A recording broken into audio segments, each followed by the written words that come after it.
Vamos a continuar con lo que ya habíamos mencionado en el otro video, y era respecto a los requisitos de la responsabilidad extracontractual.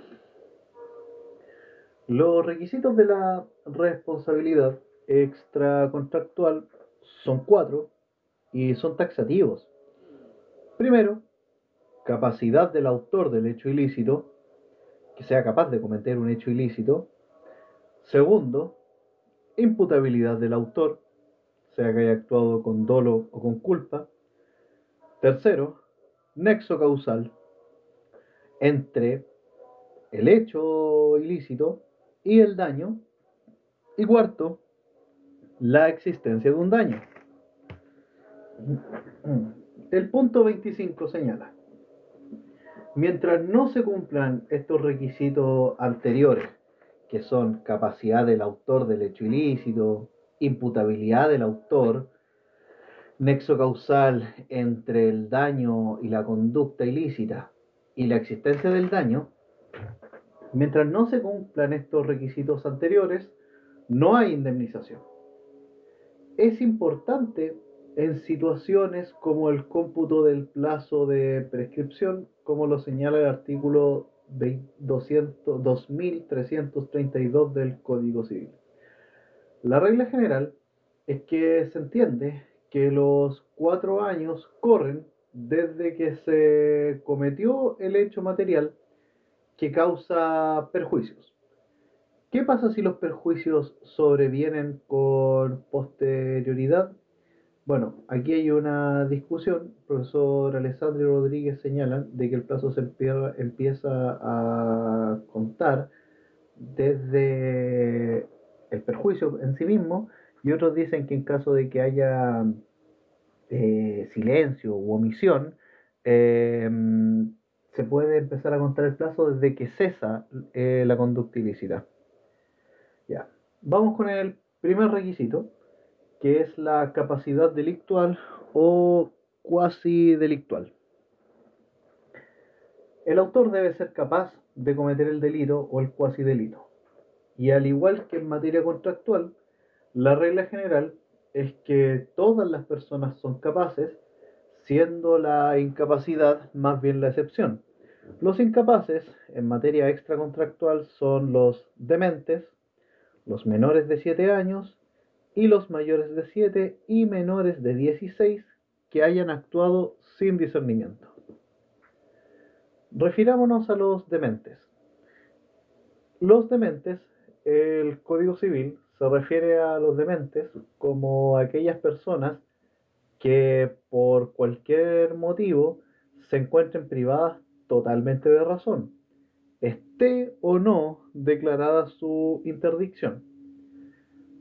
Ahora, no rigen en materia extracontractual normas como el artículo 465 del Código Civil, ya que se limita solo a la celebración de actos y contratos.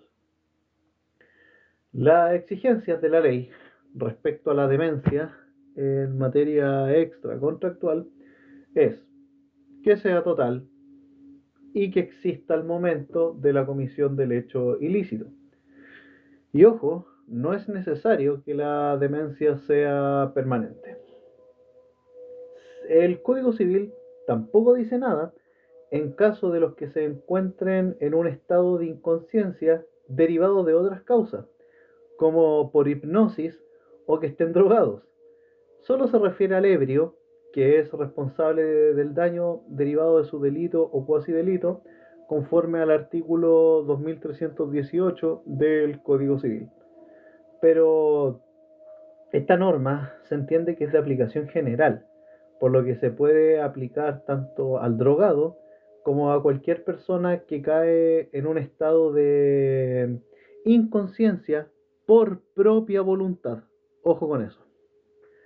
El profesor Pablo Rodríguez Gres y el profesor Alessandri señalan que si la persona cae en un estado de inconsciencia que no deriva de su voluntad, se halla en la misma situación que un demente o un infante, por lo que opera la inimputabilidad y la responsabilidad solo recae sobre el que lo colocó en dicha situación, como podría ser el que lo hipnotizó.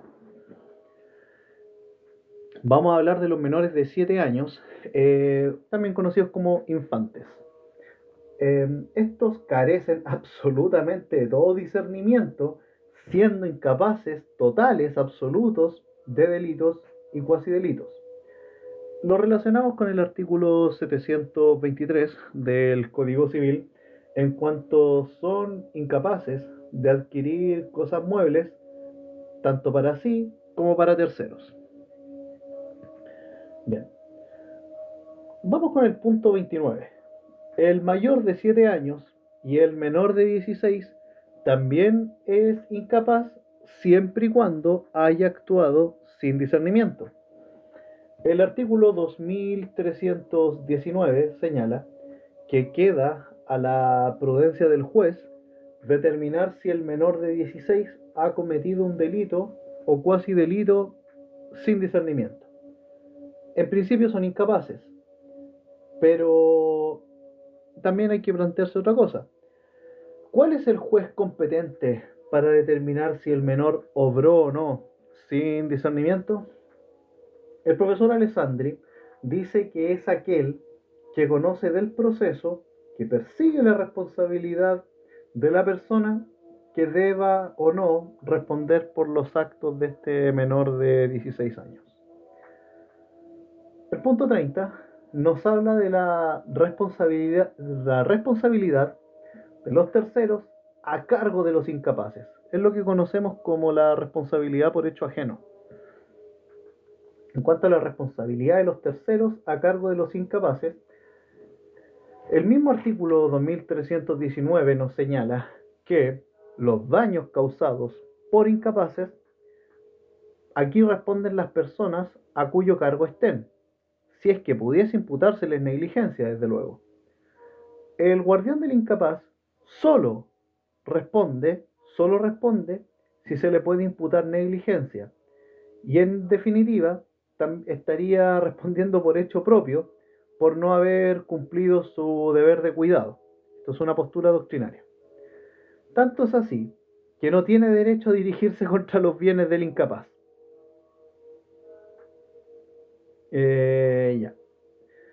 El profesor Alessandri señala que las mismas circunstancias en que ocurrió el hecho, las mismas circunstancias en las que ocurrió el hecho, pueden ser la prueba concluyente del incumplimiento de una obligación.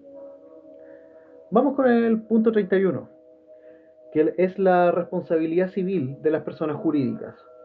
Responsabilidad civil extracontractual de las personas jurídicas. Las personas jurídicas de derecho privado tienen responsabilidad extracontractual, pueden tenerla. El artículo 58 del Código Procesal Penal señala que la responsabilidad civil extracontractual puede afectar a las personas jurídicas. Pero ojo, la norma recién citada es un poco difusa también. En Chile se distingue si se trata de una corporación o una sociedad anónima. Si se trata de una corporación, tenemos que remitirnos al artículo 552 del Código Civil, el cual señala que el actos, el 552 del Código Civil señala que los actos del representante de la corporación, en cuanto no exceda sus facultades encomendadas, son actos de la corporación, y si las exceden, son actos del representante. Aquí el Código Civil sigue la teoría de la ficción, que está amparada en el artículo 545 del Código Civil, en cuanto que las personas jurídicas actúan por sus representantes. Pero ojo, no hay representación para actos ilícitos. No hay representación para actos ilícitos. Por lo que la responsabilidad del representante que incurra en un delito o cuasi delito no se entienda la corporación. Ahora, esto respecto a la corporación. Pero, ¿qué pasa con las sociedades anónimas? Bueno, en cuanto a las sociedades anónimas, la ley 18.046 acepta la llamada teoría del órgano. La sociedad anónima acepta la teoría del órgano. En su artículo 133 señala que la persona que infrinja esta ley, la 18.046, está obligada a indemnizar perjuicios sin perjuicio de las otras sanciones civiles, penales o administrativas. Las personas jurídicas, por las personas jurídicas, responden civil o penalmente sus representantes, a menos que conste su falta de participación u oposición al hecho constitutivo de la infracción. Se establece en la sociedad anónima la responsabilidad solidaria entre gerentes, liquidadores y sociedades en caso de sanciones por infracciones a la ley 18.046. En caso de otras personas jurídicas que no sean sociedad anónima o corporación, no hay claridad ni consenso. La doctrina señala de que la empresa debe responder si se acredita que la causa de un daño se encuentra en la organización humana que titulariza.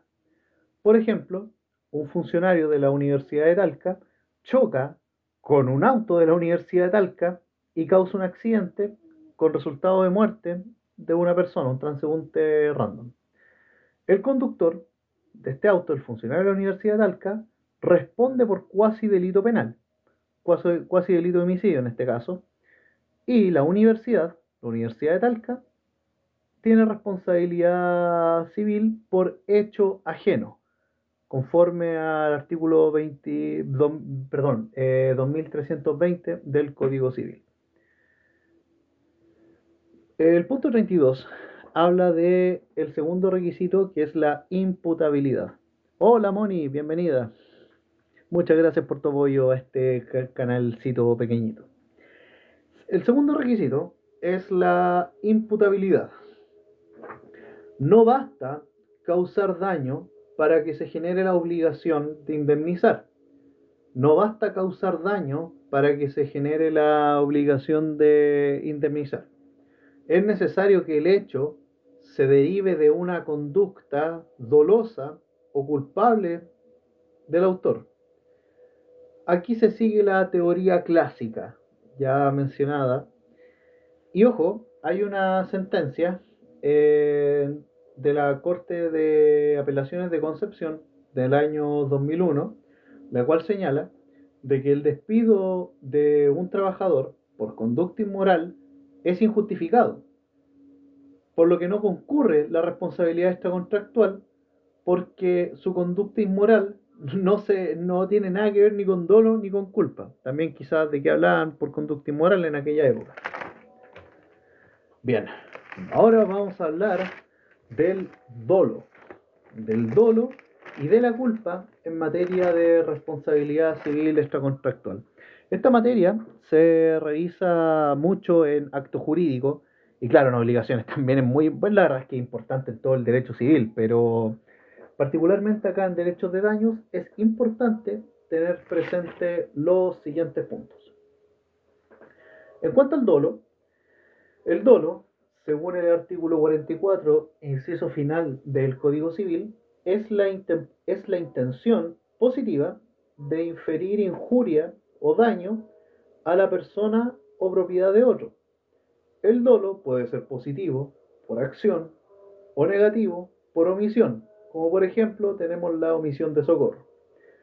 En derecho penal, el dolo se entiende muchas veces, se puede entender muchas veces como un dolo eventual. Perdón, se puede entender tanto como eventual como directo. El dolo es directo cuando existe la intención positiva de causarlo, intención positiva de inferir daño o injuria. Pero el dolo también puede ser eventual, por ejemplo, en la mora. Cuando hay una acción u omisión sin ánimo de causar daño, pero teniendo presente la posibilidad de causarlo. El dolo puede ser eventual cuando la acción u omisión se hace sin ánimo de causar daño, pero se tiene presente la posibilidad de causarlo. Ahora, ¿esto es suficiente para que el daño se imputa al deudor? Hay una discusión doctrinaria entre el profesor Alessandri y el profesor Pablo Rodríguez Gres. El profesor Alessandri señala de que no hay dolo, no basta la conciencia de poder dañar, sino la intención de hacerlo. Por lo tanto, para el profesor Alessandri, el dolo eventual no se sancionaría. El profesor Pablo Rodríguez Gres tiene una opinión distinta. Dice el profesor Rodríguez Gres que la intención positiva de inferir injuria a la persona o propiedad de otro existe siempre que se esté en posición de prever racionalmente el resultado dañoso, al menos como probable, y aceptar este resultado posible por dicha acción, y estar en una situación de optar por una conducta opuesta. Quien sabe una cosa, por ejemplo, puede prever sus consecuencias. Acá el profesor Rodríguez Gres cita el artículo 1558 del Código Civil en cuanto a la responsabilidad del deudor por todo perjuicio que incurra por su culpa. Hola Caprice, bienvenida. Y Moni, muchas gracias por el aguante. Ya, un último ejemplo en cuanto a lo que plantea el profesor Pablo Rodríguez Gres es el dueño de un animal peligroso. Por ejemplo, un buey acorneador que a sabiendas del dueño es dejado suelto por el campo. Aquí hay un dolo eventual, evidentemente. Respecto de las reglas del dolo, precisar de que el dolo se aprecia en concreto. El dolo se aprecia en concreto. El dolo se aprecia en concreto. Esta cuestión es crucial. Y la culpa se aprecia en abstracto. El dolo se aprecia en concreto. ¿Y qué significa que el dolo se aprecia en concreto? Que los tribunales ven el caso a caso y atienden al móvil del autor para ver si hubo dolo o no. En cuanto a la prueba del dolo, según el artículo 1459 del Código Civil, el dolo no se presume, sino que debe probarlo el que lo alega, salvo excepciones legales, claro. Hablemos ahora de la culpa. La culpa.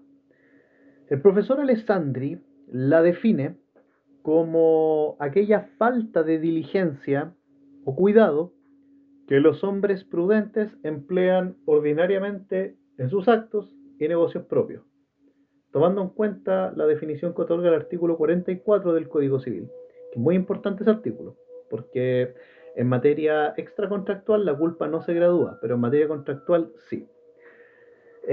Bueno, la definición de Alessandri entonces de la culpa es la falta de aquella diligencia o cuidado que los hombres prudentes emplean ordinariamente en sus actos y negocios propios. Los artículos 2319 y 2329 tratan al descuido y a la negligencia como sinónimos, y la jurisprudencia define la culpa como una actitud descuidada o negligente. Esto es mucho más concreto en todo caso que la definición del profesor Alessandri. Culpa es una actitud descuidada o negligente según nuestra jurisprudencia.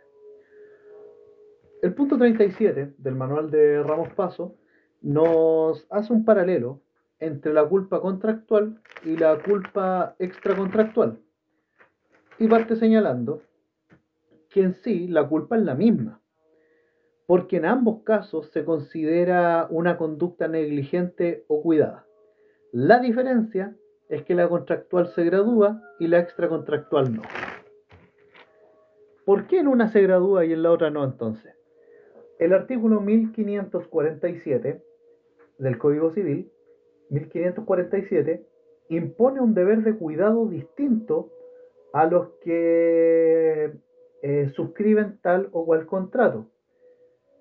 Por lo tanto, evidentemente se toma en consideración la naturaleza del contrato y del vínculo jurídico que firman las partes. Ahora, ¿de qué culpa se responde en materia extracontractual? ¿De qué culpa se responde en materia extracontractual? El profesor Pablo Rodríguez Grez señala que en este caso, en la culpa extracontractual habría culpa leve. ¿Por qué? En la culpa extracontractual habría culpa leve. ¿Por qué? Porque la culpa contractual impone el deber social de no dañar a nadie, por lo que la ley, en ciertos casos, debe determinar un deber de cuidado. Por tanto, en la culpa extracontractual hay un deber mínimo de conducta jurídicamente exigido de cuidado de negligencia para los ciudadanos. Por lo tanto, es culpa leve. De esa culpa se responde en responsabilidad extracontractual. El punto 38 se refiere a lo que habíamos mencionado, que la culpa se aprecia en abstracto. Y aquí la doctrina es unánime. El profesor Pablo Rodríguez Grez señala que la culpa se aprecia conforme al deber de cada individuo en su comunidad. Y el profesor Alessandri señala que el juez compara conductas en una situación con el estándar del hombre prudente en esa misma situación. O sea, para Alessandri, el estándar para comparar conductas y determinar su culpa no es que hubiese hecho un hombre prudente en esa situación. Yo entiendo que dice el hombre prudente. Bueno, claramente esto responde a la fecha de redacción del código. Ya. El punto 39 nos habla de la culpa contra la legalidad. Culpa contra la legalidad. Esta surge del solo incumplimiento de una norma, legal o reglamentaria. Y basta acreditar la transgresión de una norma para tener acreditada la culpa. Por ejemplo, un banco protesta un cheque transgrediendo las normas de su respectiva superintendencia. Para el profesor Enrique Barros, esto no implica, a contrario sensu, que el cumplimiento de la ley signifique siempre un actuar diligente, pero siempre un indicio de ello. Respecto de la prueba de culpabilidad, este es el punto 40, respecto de la prueba de culpabilidad, la regla general la establece el artículo 1459 del Código Civil, y que señala que el que demanda la indemnización por responsabilidad extracontractual debe probar el dolo o culpa del autor. Aquí tenemos una situación compleja, porque en materia extracontractual, la culpa no se presume, sino que debe probarse. Hay un mayor inconveniente en cuanto a un sistema de responsabilidad subjetiva, lo que hace que muchas veces la víctima no pueda tener una indemnización. Por eso es que se establecen presunciones de culpabilidad. Se establecen presunciones de culpabilidad precisamente por la dificultad en la que estriba esta situación en que la culpa debe probarse. Precisamente porque la culpa debe probarse, y eso es difícil, la ley misma, en el título 35 del libro cuarto del Código Civil, establece presunciones de culpabilidad que las vamos a ver a continuación. Presunciones de responsabilidad, perdón. Presunciones de responsabilidad. Y estas presunciones de responsabilidad son, Alessandri las cataloga de la siguiente manera: por hecho propio, por hecho ajeno y por hecho de las cosas. Si gustan tener en consideración que la responsabilidad por hecho propio está señalada en el artículo 2329 del Código Civil para el profesor Alessandri, por hecho ajeno en el artículo 2320, 2321 y 2322 del Código Civil, y por hecho de las cosas en los artículos 2323, 2324, 2326, 2327 y 2328. Y antes de empezar con las presunciones de responsabilidad eh, por hecho propio, me esperan un poquitito que tengo que resolver un pequeño inconveniente. Vuelvo en 20 segundos. Y muchas gracias Moni y Caprice por estar presentes.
Perfecto.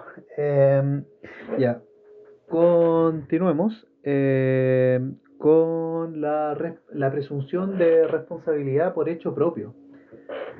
Ya.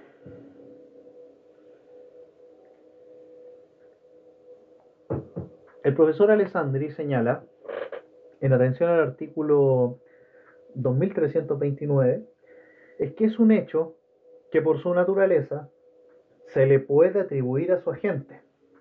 Por ejemplo, eh, los trenes que chocan, si hay trenes que chocan, las víctimas no tienen que probar nada.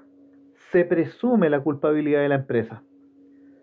El artículo 2329, si lo disgregamos, señala de que todo daño que pueda imputarse a malicia o negligencia de una persona debe ser reparado por ésta. Y son especialmente obligados a esta reparación, primero, el que dispara imprudentemente un arma de fuego, quizá en el campo ustedes lo pueden ver bastante. Segundo, el que remueve las losas, el que remueve losas de una acequia o cañería de calle o camino sin tomar las precauciones necesarias para que no caigan ahí los que transitan sea de día o sea de noche. Y tercero, el que, obligado a reparar o construir un puente o camino, lo tiene en estado de causar daño a los que en este transitan. Ahora, uno puede decir, el artículo 2329 es concreto, pero hay una discusión doctrinaria bastante interesante respecto al artículo 2329, que señala que la presunción de responsabilidad por hecho propio no es del todo aceptada y tampoco la jurisprudencia es tan dócil a aceptarla. Así, en este sentido, el profesor Alessandri señala de que la palabra regla general quiere colocarse en casos análogos a los mencionados en la ley. Y por otro lado, el mismo profesor Alessandri señala de que sería redundante a lo que ya dice el artículo 2314, de que en cuanto el que ha cometido delito o cuasi delito y que ha inferido daño a otro, es obligado a la indemnización sin perjuicio de las penas que se le impongan por estos hechos ilícitos. El profesor Alessandri dice que hay que aceptar la teoría de la presunción por hecho propio, precisamente porque establece una regla general que se coloca en casos análogos a los que ya se mencionaron en el título 35, y porque de lo contrario, si no se acepta este criterio, lo que establece el artículo 2314 sería redundante. El profesor Ducci señala de que se consagra una presunción de responsabilidad de actividades peligrosas. Aquí mayor peligrosidad requiere mayor diligencia y al igual que el profesor Alessandri, el profesor Ducci amplía el rango de aplicación de la norma. Por otro lado, la jurisprudencia señala de que el artículo 2314 establece bien una regla general, pero el mismo inciso segundo consagra una excepción. Pero bueno, para que no haya mayores enredos, señalen de que la jurisprudencia del profesor Mesa Barros no está muy de acuerdo con lo que plantea Alessandri ni Ducci. Vamos ahora con las presunciones de responsabilidad por hecho ajeno. Presunciones de responsabilidad por hecho ajeno. La regla general es que se responda por hechos propios y por excepción se responde por hechos de terceros. Y el ilícito aquí es cometido por una persona que está al cuidado o vigilancia de otra. Ya esto se refiere en el artículo 2320, 2321 y 2322 del Código Civil. La presunción de responsabilidad por hecho ajeno se refiere a hechos ilícitos que fueron cometidos por un dependiente y por ello debe responder el principal, porque incumplió su deber de cuidado. El profesor Alessandri señala de que en realidad no es correcto hablar de responsabilidad por hecho ajeno. Se respondería por hecho propio, mejor dicho. ¿Y por qué hecho propio? Por la falta de vigilancia que el principal tiene que tener sobre el dependiente. Aquí la culpa se presume. La víctima no tiene que probarla. Y ojo, esta responsabilidad por hecho ajeno, según Alessandri, es excepción al derecho común. El punto 44, ya en relación con esto, señala de que el artículo 2320 del Código Civil no es taxativo, ya que toda persona es responsable no solo de sus propias acciones, sino del hecho de aquellos a quien tenga bajo su cuidado. Esta es una consagración de la responsabilidad por hecho ajeno. El punto 45 nos habla de los requisitos para que opere la responsabilidad por hecho ajeno. Y son 5. 5 los requisitos para que opere la responsabilidad por hecho ajeno, que son, primero, que exista un vínculo de subordinación y dependencia entre dos personas. Segundo, que sea un vínculo de derecho privado. Tercero, que ambas personas sean capaces de delito o cuasi delito. Cuarto, que el subordinado haya cometido un hecho ilícito. Y quinto, que la víctima pruebe responsabilidad del subordinado. Ojo con este último detalle. Vamos primero con el primer requisito, que es que exista un vínculo de subordinación o dependencia entre dos personas. Aquí la responsabilidad del principal se basa en la existencia de este vínculo. El segundo requisito es que sea un vínculo de derecho privado. El profesor Alessandri dice de que si es de derecho público, las reglas son distintas. Aunque el profesor Vidart piensa lo contrario, ya que para él hay motivos fuertes para concluir que tanto al Estado o al fisco les son aplicables este artículo, ya que sus funcionarios o dependientes son capaces de cometer delitos o cuasi delitos. Por lo tanto, aquí hay una crítica a la visión de Alessandri, que se basa en la doctrina francesa. Y bueno, la teoría de Vidart se ve en la doctrina administrativa. La Corte de Copiapó, la Corte de Apelaciones de Copiapó, el año 1988, señaló de que un funcionario del Estado fue condenado por cuasi delito de homicidio y el fisco fue condenado a reparar los daños causados. Tercer requisito de la responsabilidad por hecho ajeno es que ambas personas sean capaces de cometer delito o cuasi delito. Si el subordinado es incapaz, no cabe presumir la culpa al principal. Obvio. Solo responde el principal si se le puede imputar negligencia. Ojo con eso. El cuarto requisito es la comisión de un delito o cuasi delito de parte del subordinado. El artículo 2321 señala de que se responsabiliza a los padres por los delitos o cuasi delitos de sus hijos menores. Quinto requisito es que la víctima debe probar la responsabilidad del subordinado porque la del principal, la ley la presume. La ley presume la responsabilidad del principal, pero no la del subordinado. Ojo con eso. Es un detalle, una cuestión muy capciosa.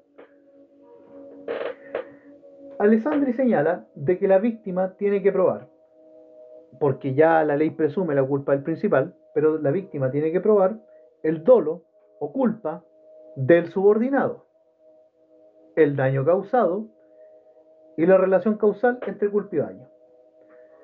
Entonces Alessandri dice que la víctima tiene que probar la imputabilidad del subordinado, si actuó con dolo o culpa, y del subordinado porque la ley presume la culpa del principal, tiene que probar también el daño causado y la relación causal entre culpa y daño. El punto 46 nos habla de que las presunciones de culpa son simplemente legales. Las presunciones de culpa son simplemente legales, ya que probándose los requisitos anteriores que ya dijimos, se presume la culpa del principal y el nexo causal entre culpa y daño. Se presume que la falta de vigilancia del principal fue la causa del daño. El artículo 2320, inciso final, señala la posibilidad de desmontar la presunción simplemente legal cuando, aun con toda la autoridad o cuidado que la ley le confiere al principal, no hubiese podido impedir el hecho.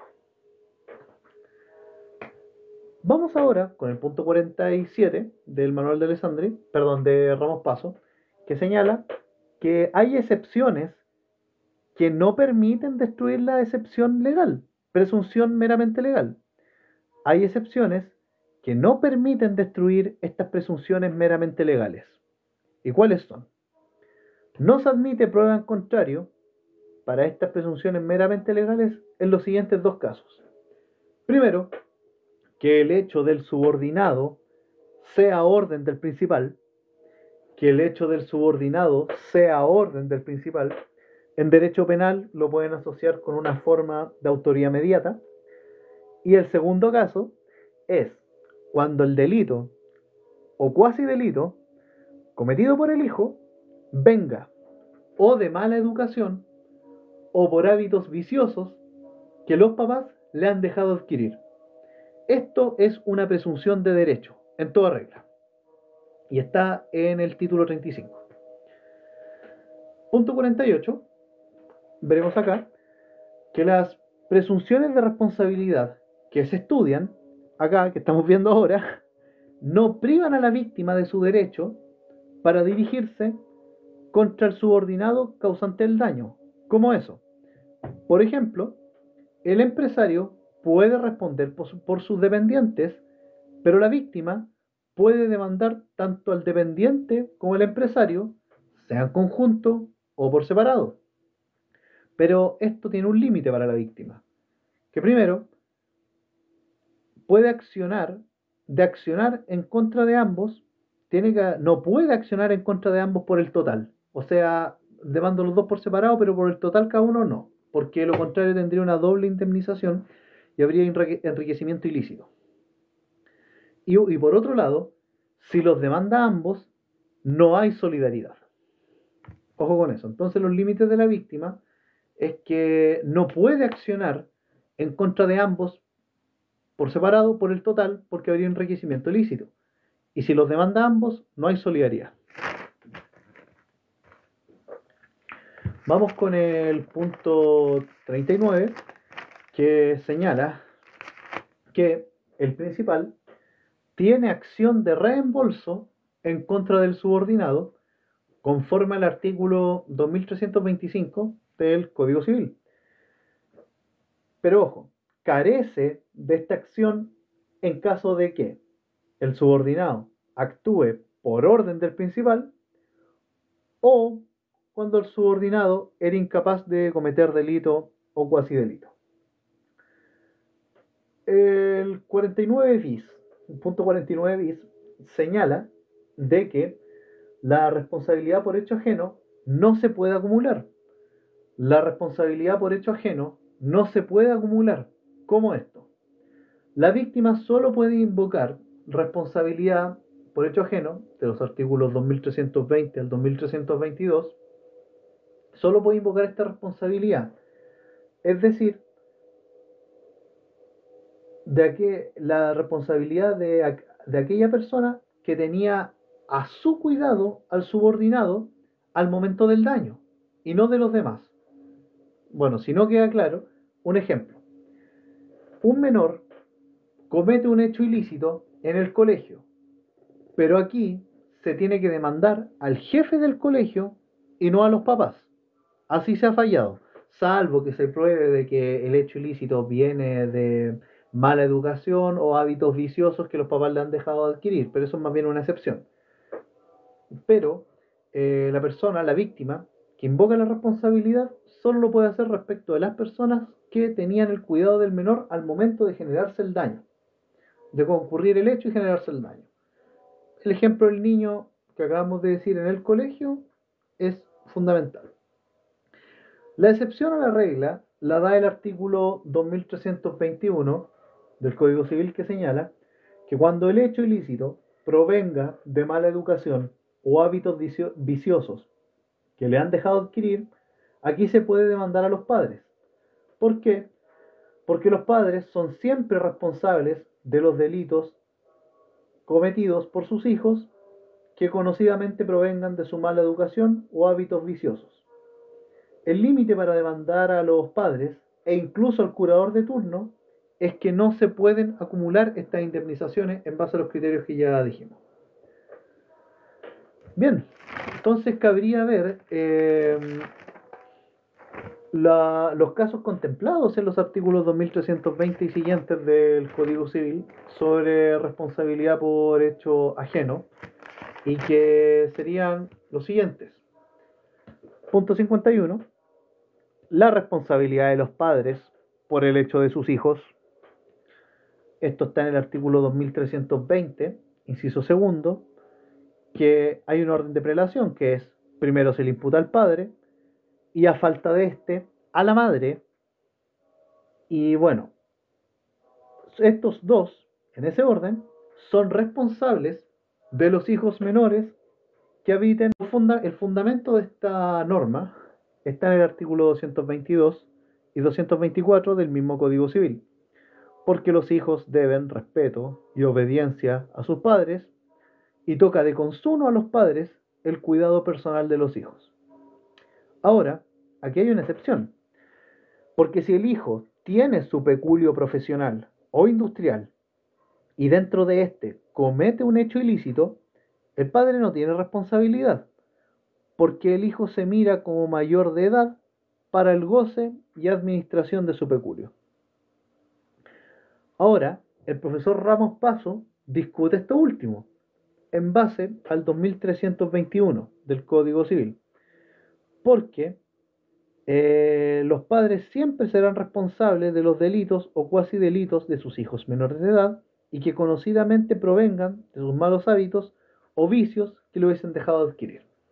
El profesor Ramos Pasos se opone a esta excepción en base con sustento legal.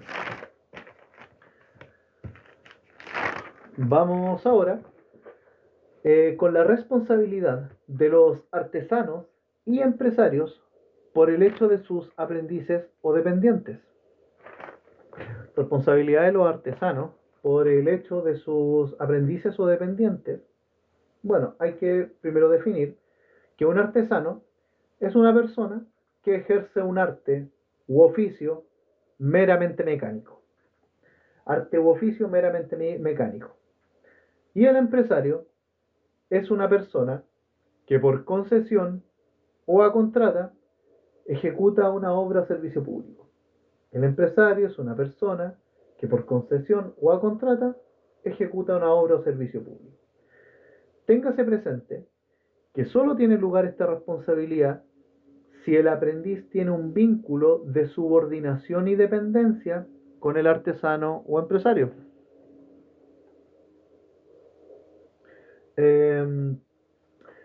No cubren daños que el aprendiz o dependiente se causa a sí mismo. Y esto lo regula el Código del Trabajo. Y ojo, la responsabilidad cesa si los empresarios o artesanos prueban que pese a su autoridad o cuidado, no pudieron impedir el hecho. La responsabilidad de los empresarios o artesanos prueban que pese a su autoridad o cuidado, no pueden impedir el hecho. Esto está en el artículo 2320, inciso final. Bien. Vamos a hablar ahora de la responsabilidad de los amos por el hecho de su cuidado de sus criados o dependientes. Responsabilidad de los amos por hecho de sus criados o dependientes. La redacción de esta norma es un poco extraña. Amos, criados, dependientes, pero nuevamente entendamos que el Código Civil se redacta en el siglo XIX. Recién, o sea, unos 30 años antes de su promulgación, recién ahí se había abolido la esclavitud en Chile. El gobierno de Ramón Freire, por si acaso. Bueno, respecto a la responsabilidad de los amos por hecho de sus criados o dependientes, el artículo 2322 señala de que los amos responden de la conducta de sus criados y sirvientes en el ejercicio de sus respectivas funciones, aunque el hecho que se trate no se haya producido a su vista. El fundamento es que la ley presume que si un criado cometió un hecho ilícito, fue por falta de vigilancia o negligencia en la elección de un criado que en realidad resultó ser incompetente. Chiquillas, si tienen dudas me dicen nomás, ¿ya? Para ver si explico bien o si explico mal. Ya. Téngase presente, ojo, de que el amo solo responde si el hecho del criado se da en el marco de sus funciones. Porque no tiene sentido que si el criado dependiente realiza un delito, cuasi delito civil, en otro contexto que no tiene nada que ver con su trabajo. Y también que el amo no responde de un actuar imprudente que no tenía cómo prevenir.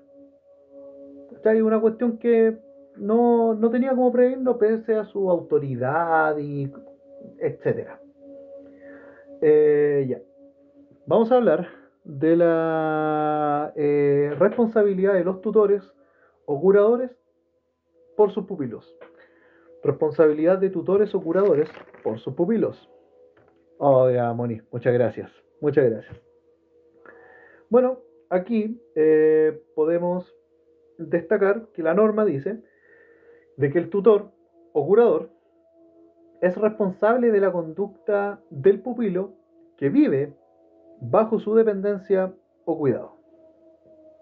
La conditio sine qua non es que el pupilo debe vivir bajo dependencia y cuidado de su guardador, pero no necesariamente en la misma casa. La ley no lo exige. Es una cuestión curiosa. El pupilo entonces debe vivir bajo dependencia y cuidado de su guardador, pero no necesariamente en la misma casa. La ley no lo exige. Pero acá, ojo, solo responden los curadores generales o interinos. Solo responden curadores generales o interinos porque son los únicos que pueden tener a sus pupilos bajo cuidado o dependencia. Se excluyen, por ejemplo, los curadores ad litem, especiales o de bienes. Ojo, Consideremos acá el caso del pupilo incapaz, conforme al artículo 2319 del Código Civil, los menores de 7 y los dementes. Aquí los tutores o curadores no responden, salvo si se prueba su propia negligencia, la del tutor o curador. Vamos ahora con la responsabilidad de los jefes del colegio por hechos de sus discípulos. Responsabilidad de los jefes de colegio, directores, rectores, lo que sea, por hechos de sus discípulos. Ya vamos a terminar, falta poquito. Esta responsabilidad de los jefes de colegio por hechos de sus discípulos está señalada en el artículo 2320, inciso cuarto del Código Civil. Los jefes de colegios y escuelas responden por hechos de sus discípulos mientras estén bajo su cuidado. Sin embargo, es importante tener presente los siguientes puntos: que solo cabe esta responsabilidad cuando el hecho se produce mientras el discípulo está bajo cuidado del colegio, es decir, desde que entra hasta que sale del colegio, salvo dos excepciones donde esta responsabilidad se amplía, como los paseos de curso o si el pupilo es llevado a su casa en vehículos del mismo colegio. También, aquí no importa la edad del discípulo. Da lo mismo si tiene 12, si tiene 5, si tiene incluso 20. Aquí no se cubren los daños que el discípulo pueda causarse a sí mismo.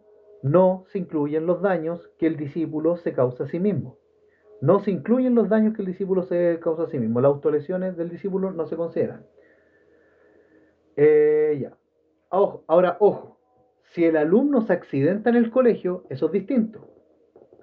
Y se podría generar responsabilidad contractual si se transgrede el deber de seguridad del colegio y que estaba en el contrato de prestación de servicio educativo, o puede ser incluso extracontractual directa si hay culpa o negligencia en las normas de seguridad del colegio. Ya, por último,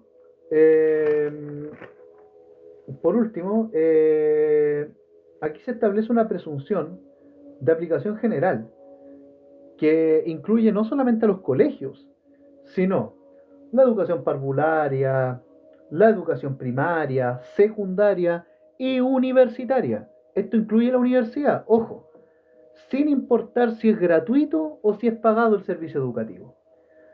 Y acá los jefes de colegio, bajo cualquiera sea su distinción, sean,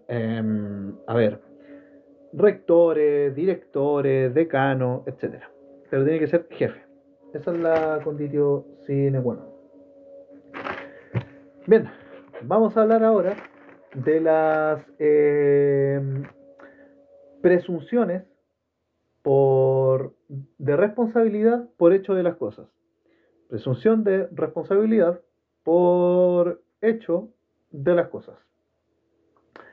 En este sentido, señalamos de que el dueño o el que se sirve de una cosa debe cuidar que ésta se mantenga en un buen estado para no dañar a un tercero. Ojo con eso. Si se produce el daño, se presume la culpabilidad.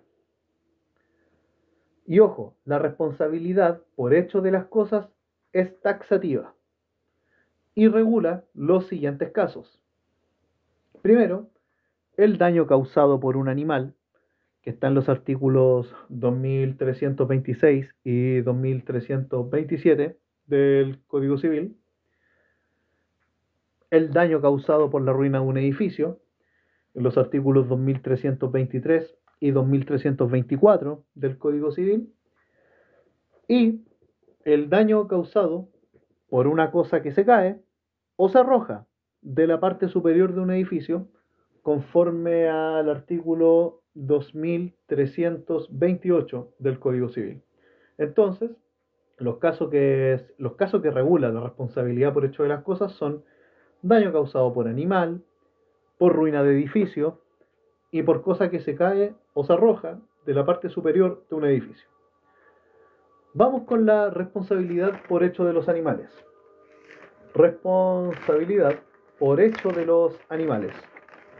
El artículo 2326 señala de que el dueño de un animal es obligado a los daños que éste causa, aún después de que se haya soltado o extraviado, salvo que la soltura, extravío o daño no le sea imputable al dueño o al dependiente encargado de la guarda del animal.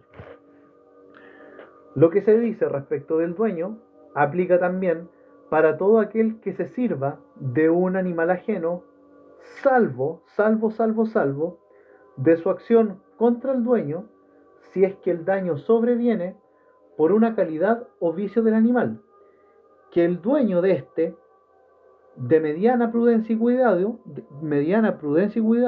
debió conocer, y que no dio conocimiento de ello.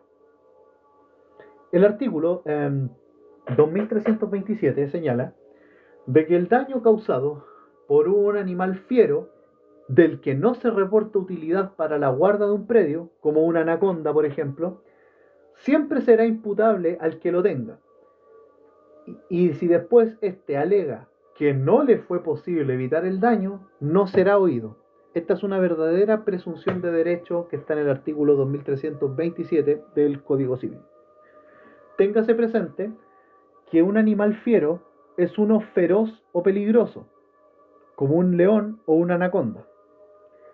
Un animal fiero, ojo, no es lo mismo que un animal salvaje. A ver, los zorritos pueden ser animales salvajes, por así decirlo. Los gatos ferales, pero no necesariamente son fieros. La responsabilidad es del que tenga el animal, sin importar si es dueño o si se sirve de este.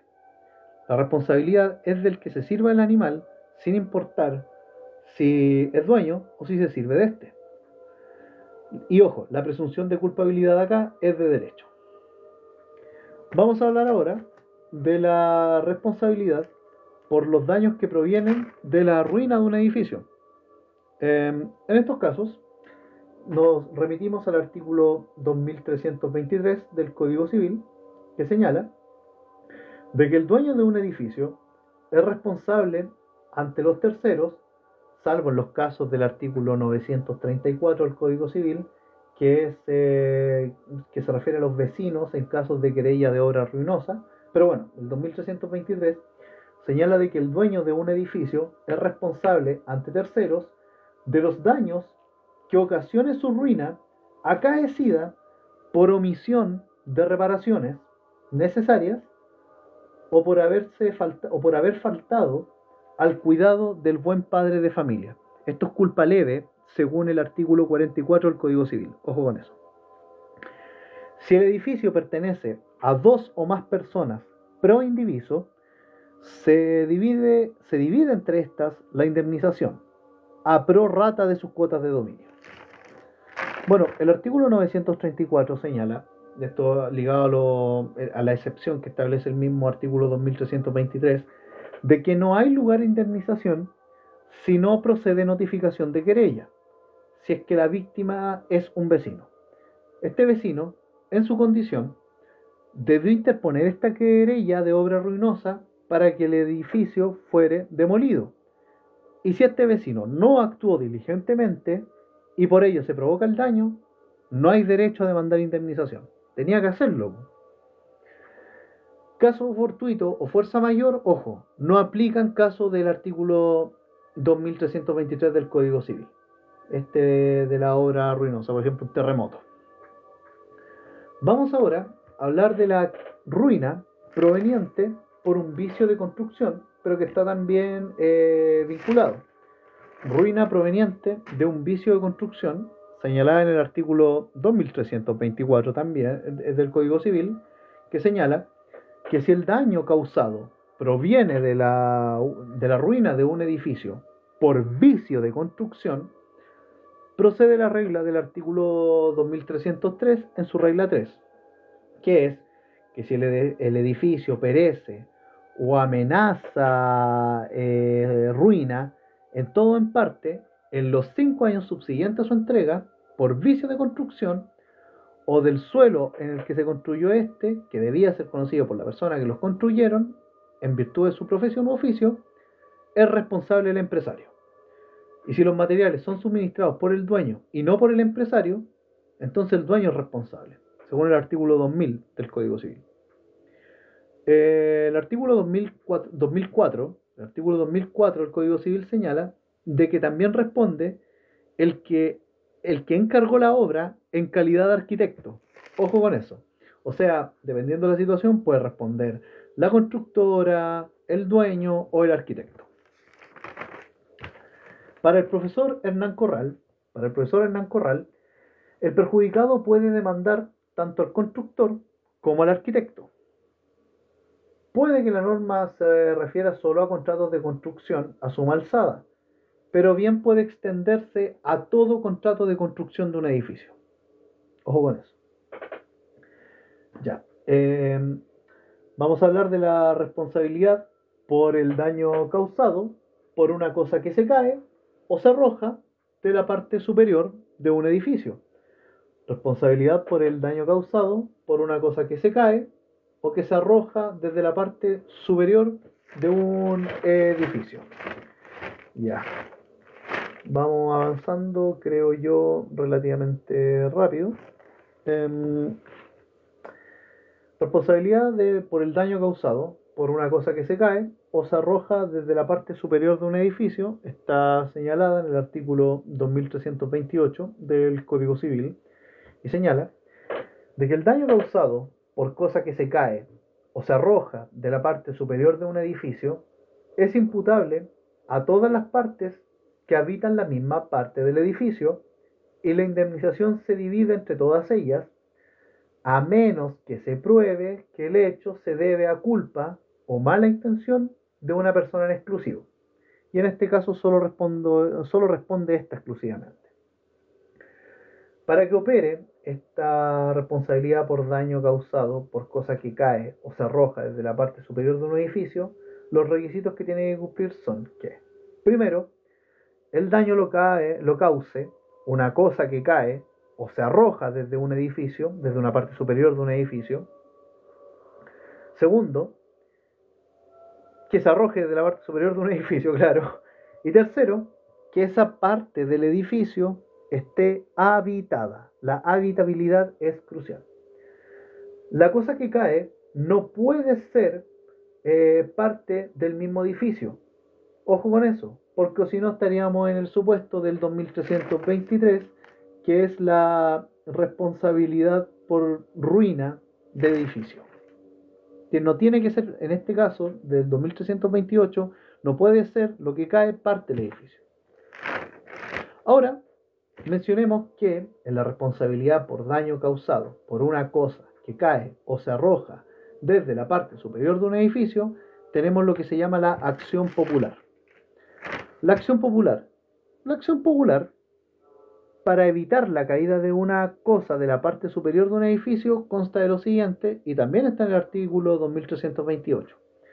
Si hubiera una cosa que de la parte superior de un edificio o de otro paraje elevado amanece caído y no hay daño, el dueño puede ser obligado a remover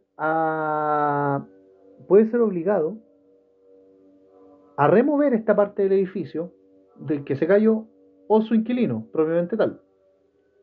Puede ser obligado a remover esta parte que se cayó él o su inquilino, o la persona a quien la cosa le pertenece o se sirva de ella. Cualquier persona tiene derecho a pedir la remoción de la cosa que se cae y no causa daño. Ahora, en los casos de daño eventual, es para precaverlo, no para indemnizarlo. Ojo con eso.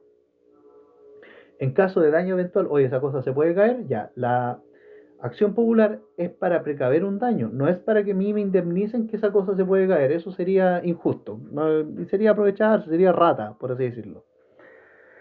Ya. Causales eximentes de responsabilidad. Causales eximentes de responsabilidad, y con esto vamos a continuar, ya estamos finalizando. Vamos a hablar ahora de las causales eximentes de responsabilidad, dejando ya de lado las presunciones de responsabilidad. Para el profesor Alessandri, el autor no es obligado a indemnizar el autor no es obligado a indemnizar, según el profesor Alessandri, en dos casos. Primero, ausencia de dolo o culpa, o establecida una cláusula de irresponsabilidad. O sea, para el profesor Alessandri, una persona que es autor de un daño no tiene la obligación de indemnizar si hay ausencia de dolo o culpa o se establece una cláusula de irresponsabilidad. En términos generales, no hay obligación de indemnizar si, a pesar de haberse causado un daño, la conducta del agente no es antijurídica. Por ejemplo, un médico que incurre un aborto para salvar la vida de la madre, o destruir una casa para prevenir un incendio a todo el barrio. Ahora, los casos de fortuito o fuerza mayor, vamos a hablar de los casos fortuito o fuerza mayor, que es un punto aparte, que bueno, el artículo 45 señala de que el caso fortuito o fuerza mayor es un imprevisto que no es posible resistir, como un naufragio, terremoto, apresamiento de enemigos, etc. La doctrina distingue lo que es el caso fortuito y la fuerza mayor, pero el Código Civil los hace sinónimos. Las características del caso fortuito o fuerza mayor es que sea imprevisto, irresistible, imprevisto, irresistible, y bueno, pero ojo, por excepción, se puede responder por caso fortuito en el artículo 2327 del Código Civil, a propósito del derecho civil extracontractual. Se puede responder por caso fortuito en caso de un daño causado por un animal fiero que no reporta utilidad para la guarda o servicio de un predio. Aquí hay una presunción de derecho de culpabilidad. Los profesores Masseaud y otros señalan que debe distinguirse entre caso fortuito y ausencia de culpa. Pero ¿cómo es caso fortuito y ausencia de culpa? Ellos plantean un ejemplo súper interesante. Por ejemplo, ustedes están jugando la pelota, tiran un pelotazo y ese pelotazo sale de la cancha y le pega a una persona y le rompe los dientes o los lentes. Ya, aquí hay ausencia de culpa porque ustedes no patearon la pelota para dañar a esa persona. Eso es más ausencia de culpa que un caso fortuito, ojo. Por último, y con esto vamos a terminar este live, vamos a hablar de la cláusula de responsabilidad. Vamos a hablar de la cláusula de irresponsabilidad. La cláusula de irresponsabilidad es aquella por la cual la futura víctima releva totalmente al futuro autor del daño y de su obligación de repararlo. O sea, la cláusula de irresponsabilidad es aquella por la cual la futura víctima releva totalmente al futuro autor del daño de su obligación de reparar este daño si es que tiene lugar. En la responsabilidad contractual se acepta en virtud del artículo 1445 del Código Civil, con la renuncia anticipada del dolo o culpa grave. Pero en responsabilidad extracontractual hay una discusión. Para el profesor Alessandri, el profesor Alessandri le da cierto valor por no estar expresamente prohibidas las cláusulas de irresponsabilidad. Pero el profesor Pablo Rodríguez Gres, respecto a las cláusulas de irresponsabilidad, les niega valor completamente, las rechaza a rajatabla por ser contraria a derecho, contrarias al artículo 1465, en cuanto a que no vale la condonación del dolo futuro, por lo que aceptar la existencia de cláusula de irresponsabilidad sería una transgresión al orden público. Entonces la cláusula de responsabilidad, si se puede definir, son aquellas por las cuales la futura víctima releva al futuro autor del daño de la obligación de indemnizar o de reparar un daño si es que éste llega a producirse. Bueno, el profesor Alessandri dice ya puede ser porque no están expresamente prohibidas, pero el profesor Pablo Rodríguez Gres la rechaza a rajatabla porque transgreden el artículo 1465 del Código Civil en cuanto a que no vale la condonación del dolo futuro. Eso. Bueno, quédense con la definición y con la discusión doctrinaria. Listo. No, ya lo que está intermedio, ignórenlo. Bueno, la discusión doctrinaria se da a propósito de la responsabilidad extracontractual. Y eso. Muchas gracias, Moni. Muchas gracias, Caprice. Aquí un amigo me soltó un comentario de si acaso esto era derecho laico. Bueno, en ningún momento les he compartido las razones o motivos de mi fe. De hecho, me gustan las imágenes, esa es la verdad, pero no se preocupen, este canal al menos, más allá de las imágenes, es profundamente laico. Ya si quieren hablar de religión o otras cosas, hay otros canales. No, Caprice, gracias a ti, gracias Moni también por estar presente acá y apañar, po. Cuídense mucho y a ver, yo cacho que en unos 10 minutos volveré porque me queda un poquito más de materia. No, pero sí, no es necesario que me trates de usted, si yo, a ver, yo soy gradista, la verdad. Y hoy día tengo una pequeña interrogación y estos apuntes los he armado para poder darlo. Y aquí en TikTok se aprovecha de compartir conocimiento y pucha material que al final le va a ser útil a todos. De todas maneras, ustedes pueden seguirme en YouTube, en mi canal, y aquí yo estoy subiendo todas las clases. Tengo videos completos de los modos de extinguir las obligaciones. Están prácticamente todo excepto la remisión o la condición resolutoria que son más cortitos. Pero eso, muchas gracias, muchas bendiciones y si quieren se pueden incorporar ahora en un ratito más, en unos 15 o 20 minutos más. Vamos a hablar de la existencia de un daño y todo lo demás. Maravilloso, Caprices. Es un proceso complejo, pero puedes tener acceso a todo el material de acá. Bendiciones, chiquillas. Muchas gracias por estar acá.